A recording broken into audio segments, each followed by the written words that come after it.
How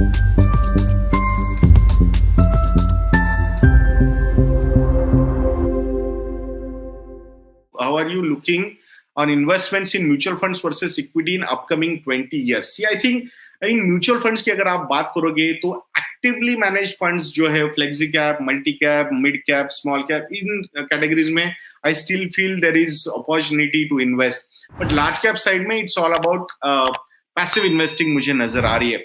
बाकी direct stocks में अगर आप mutual fund versus direct stocks की आप बात कर रहे हो तो वहां पे आई हैव सीन दैट, मैंने बहुत सारे ट्विटर स्पेसेस भी वहां पे अटेंड किए थे, बहुत सारे वीडियोस भी मैं आजकल देख रहा हूं कि वहां पे इन्वेस्टिंग डायरेक्टली इनटू स्टॉक्स जो है ना, इसको बहुत ज्यादा आसानी से बताने की कोशिश हो रही है. और उसमें एक जो सबसे बड़ा फैक्टर है जो 95% वेटेज रखता है उस प्रोसेस में, वो है बिहेवियर मैनेजमेंट का, जिसके बारे में बिल्कुल बातें नहीं होती. इट्स ऑल अबाउट दैट 5% की कैसे सिलेक्ट करना है, कौन सा स्टॉक है, सिर्फ क्या देखना है.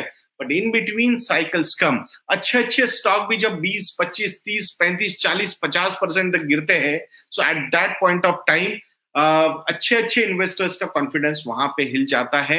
And what I have seen कि रिटेल इन्वेस्टर्स जो होते हैं वो वहां पे ये एंट्री एग्जिट के चक्कर में फंस जाते हैं और वहां वो कॉन्फिडेंस जो है वो लूज हो जाता है. एंड जब वो कॉन्फिडेंस लूज हो जाता है, वो पूरे एसेट क्लास पे वो कॉन्फिडेंस लूज हो जाता है. And that turns out to be a really bad thing for their portfolios. तो अगर आप आपके बिहेवियर मैनेजमेंट में काफी अच्छे हो, so you can take allocation towards direct stock.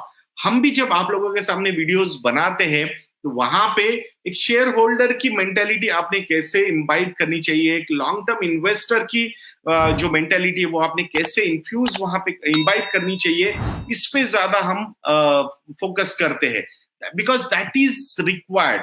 यहाँ पे जब मैं वो स्पेसेस वगैरह अटेंड कर रहा था तो वहां पे बहुत सारे मतलब ज्ञानी लोग आप बोलते हैं लोगों को क्या रे, मार्केट को टाइम करना बहुत जरूरी होता है, entry at right time and exit at right time करना बहुत जरूरी होता है. देखो मैंने वहां पे 30-40% के रिटर्न्स कमाए. जब मैं इन ज्ञानी लोगों की बातें सुनता हूँ विजावी जब मैं जो बड़े बड़े फंड मैनेजर्स है, बड़े मतलब लाख लाख करोड़ 2-2 लाख करोड़ रुपए इन्वेस्ट करते हैं, उनसे मैं बात करता हूं तो वहां पे रैशनैलिटी ज्यादा नजर आती है और यहाँ पे इरैशनैलिटी बहुत ज्यादा नजर आती है. भाई ये इतने ज्ञानी लोग हैं जो 30-40% के रिटर्न्स 15-20-25 दिनों में कमा के दे रहे हैं, यानी कि पूरे साल में तो फिर तो मल्टीबैगर रिटर्न्स ही होंगे इनके सारे सबके. सो फिर इनको तो मतलब ढूंढ ढूंढ के लोग देंगे ना पैसे कि भाई आप हमारे 1000 करोड़ करो, आप हमारे 5000 करोड़, आप हमारे 10,000 करोड़ करो. सो ये जो चीजें हैं ना, तो ये इरैशनैलिटी है. It is not sustainable. ये समझना बहुत जरूरी है. When you are not accountable and you are making such kind of statements, it can backfire on the retail investors. और उन्हीं को जो है वो अच्छी थॉट प्रोसेस पे, रैशनल थॉट प्रोसेस पे लाने की कोशिश हमारी तरफ से हमेशा होती है. और मैं इसीलिए बोलता हूं कि रैशनैलिटी की तरफ जाना बहुत ज्यादा जरूरी है हमें. सो आई एम नॉट सजेस्टिंग कि डायरेक्ट इक्विटी में इन्वेस्टमेंट्स करने ही नहीं चाहिए. बट जब मैं बोलता हूं आप लोगों को कि फाइनेंशियल गोल्स को अगर आपको अचीव करना है, तो उन फाइनेंशियल गोल्स को अचीव करने के लिए अगर आप म्यूचुअल फंड्स का सहारा लेते हो तो उसमें कोई गलत नहीं है. Don't, it should not hurt your ego on that part. We should become more and more practical. मैंने फिर से एक बार एक एग्जांपल देता हूं जो मैंने ट्यूसडे के नॉलेज यज्ञ में बोला था. जब हमने 3-4 साल पहले एक इन्वेस्टर थे, उनका एक डिटेल फाइनेंशियल प्लान बनाया था गौरव ने, और उनको बोला था कि ये म्यूचुअल फंड से इसमें आप लोगों ने आपने एसआईपी करनी चाहिए. हस्बैंड वाइफ ने जेन्युइनली जैसे बोला था वैसे इन्वेस्टमेंट्स की, और आज उनके एसआईपी के रिटर्न्स 18 से 20% तक है. तो और क्या चाहिए आपको एज अ रिटर्न? मतलब वो एसआईपी के रिटर्न्स 4 साल में डबल होने की कैपेसिटी अभी दिख रही है. I understand those numbers will go down to 12-15% तक, बट वो भी गलत नहीं है. 5 साल में अगर पैसा डबल करने की कैपेसिटी वहां पे वो रिटर्न्स रखते हैं तो उसमें क्या प्रॉब्लम है? आई थिंक इस पे ज्यादा फोकस करना चाहिए हमने, और इसीलिए मुझे लगता है it should be a combination of both. हमने भी जो मॉडल पोर्टफोलियोज डेवलप करने की कोशिश की है, वहां पे कुछ हवा ये नहीं करते, अरे देखो ये स्टॉक ने इतने रिटर्न दे दिए. We are getting few feedbacks कि अरे सर वो बहुत सही एग्जिट लिया आपने वोल्टास में, और पीआई इंडस्ट्री में क्या सही एंट्री ली है आपने. सो आई थिंक मुझे लगता है ना हमें वोल्टास के निकलने के टाइम वैसा पता था कि भाई ये बहुत खराब करेगा, हमें बहुत ज्यादा ऐसा लग रहा था कि पीआई इंडस्ट्रीज बहुत ही बढ़िया करेगा, एग्जैक्टली इसी को रिप्लेस कीजिए। देयर विल लक फैक्टर को भी हमने डिनाई नहीं करना चाहिए, बट मैं इतना बोलता हूं कि जो भी पोर्टफोलियोज हमने डेवलप किए हैं वो आपके फाइनेंशियल गोल्स अचीव करने के लिए सही दिशा में आपको लेके जाएंगे। उसमें सिर्फ स्टॉक्स ही नहीं, उसमें म्यूचुअल फंड्स के भी कंट्रीब्यूशन हमने रखे हुए to make you a better investor, a rational investor, a practical investor which will believe in 12% kind of returns, और वो 12% kind of returns will be more than enough to achieve your financial goals। ये agenda लेके हम आप लोगों के सामने ये पॉइंट रखते हैं, और believe me when I have done that wealth management business, जब मैंने लोगों का पैसा मैनेज किया है तो वहां पे ये ही चीजें सबसे ज्यादा चलती है। अदरवाइज ये जो फ्लाई बाय नाइट, ये ट्रेडिंग करके आपने इनकम कमाओगे, इतना कमाओगे, देखो मैंने कितना किया, ये देखो मेरा स्नैपशॉट मैंने ट्विटर पे शेयर किया, भाई मुझे बिल्कुल ये मत कीजिएगा। बिकॉज अगेन वही घिसी पिटी कहानी मैं आप लोगों के सामने बोलूंगा कि trading is a zero sum game.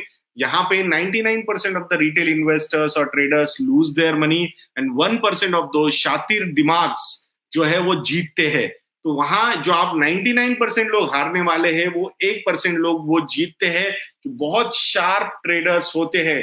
अगर आपको ट्रेडिंग करनी है तो वहां पे यूट्यूब पे अगर आप सोच रहे हो कि आके मैं ट्रेडिंग करूंगा, कोई कोर्स करके मैं ट्रेडिंग करूंगा, तो आई स्ट्रांगली फील कि आप गलत डायरेक्शन में जा सकते हो। हाँ, बट अगर आप बोलोगे कि मैं फुल टाइम ट्रेडिंग करूंगा, मैं एक ट्रेडर हूं, ट्रेडिंग मेरा बिजनेस है, उस पॉइंट ऑफ व्यू से अगर आप करोगे तो आपके सक्सेसफुल होने के चांसेस है। But it should be a full time business. It is not like कि मैं मेरा 9 to 7 का जॉब भी कर रहा हूँ, फिर मेरे घर को भी आके देखता हूँ, हाँ, और मैं ना एक आधा एक घंटा ट्रेडिंग के लिए दिमाग लगाता हूँ, या फिर मेरा कोई दोस्त है वो टिप्स दे देता है, मैं कर देता हूँ, मैंने कोई सर्विस ली है वो टिप दे देती है, वो मैं कर देता हूँ। Believe me 99% of the time यहाँ से आप पैसा लूज करने वाले हैं। ऐसा ही होता हुआ हमने देखा है रिटेल इन्वेस्टर के साथ। इसीलिए तो ये सेबी ये सारे प्रोग्राम चला रहा है ना, इसीलिए सेबी जल्द ही सोशल मीडिया इन्फ्लुएंसर्स पे, फिनफ्लुएंसर्स जिनको कहा जाता है, इन पे भी जल्द ही रेगुलेशंस लाने वाला है, and it is to safeguard you people, retail investors. तो ये एक अच्छी चीज सेबी की तरफ से आने वाली है which will save lot of investors. ये भी हमने यहाँ पे समझना चाहिए। सो आई थिंक प्रैक्टिकल बनना, रैशनल बनना, ये ज्यादा जरूरी है हमारे लिए, रादर देन कि भाई अरे देखा मैंने एक मल्टी बैगर स्टॉक लिया। भाई चलो आपने एक मल्टी बैगर स्टॉक लिया, आपकी नेटवर्थ पे उसने कितना इंपैक्ट मारा, कितना नेटवर्थ ग्रो करवा लिया आपका। आपने 100 रुपए है आपके पास, उस 100 रुपए में से अगर आपने 50 पैसे उस स्टॉक में डाले, उस 50 पैसे के 1 रुपए अगर बन गए, तो भी आपके टोटल पोर्टफोलियो पे जो इंपैक्ट रहेगा वो 0.5% का रहेगा, क्योंकि 100 रुपए पे 50 पैसे के रिटर्न्स कितना मायने रखते हैं। Are you in a position to say that कि नहीं मेरे 100 रुपए मल्टीबैगर में मैं डालने वाला हूँ पूरा का पूरा, तो बात बनेगी? ऐसा हो सकता है क्या? ऐसा नहीं हो सकता। सिर्फ दो लोग ऐसा कर सकते हैं, एक भगवान और दूसरा जो झूठ बोल रहा है और क्लेम कर रहा है। तो ऐसा नहीं होता है। सो बी रैशनल, रैशनल बन के इन्वेस्टमेंट्स करते रहिए। रिटेल इन्वेस्टर्स पे ही फोकस करके हम ज्यादा चीजें यहाँ पे करते हैं। मैं खुद को तुच्छ प्राणी जब बोलता हूँ, जो लॉन्ग टर्म इन्वेस्टिंग में बिलीव करता है, जो रैशनैलिटी में बिलीव करता है, जो प्रैक्टिकल अप्रोच में बिलीव करता है, वो है रिटेल इन्वेस्टर। वो अगर लॉन्ग टर्म इन्वेस्टिंग में बिलीव करेगा, तो मैं जैसे तुच्छ प्राणी वहां पे बन चुका हूं, तो मैं आशा करूंगा कि उसी थॉट प्रोसेस को आगे लेके जाके हमने भी retail investor, long term investor, rational investor, practical investor, इसको मैं तुच्छ प्राणी बोलता हूं, बट मैं उसमें सबसे आगे रहता हूं। तो किसी को डिमीन करने के लिए ये वर्ड हमने यूज नहीं किया है, ये खुद को रैशनल बना के रखने के लिए हमने ये वर्ड यूज किया है, जो हमें डेफिनेटली हेल्प करेगा हमारे लॉन्ग टर्म फाइनेंशियल गोल्स को अचीव करने में। So crux mutual fund versus equity upcoming 20 years, I think मुझे लगता है both these things will work out well. बाकी एलोकेशन किसमें कितना रखना है, तो अगेन फाइनेंशियल गोल्स को अचीव करने वाला एलोकेशन एमएफ में रखिए, वेल्थ क्रिएशन जनरेट करने वाला जो एलोकेशन है वो डायरेक्ट स्टॉक्स में आप रख सकते हो। तो वहां पे वोलेटिलिटी को हैंडल करना भी थोड़ा सा आसान हो सकता है, ये मुझे ऐसा लगता है। सो वो एक चीज अपने यहाँ पे देखनी चाहिए।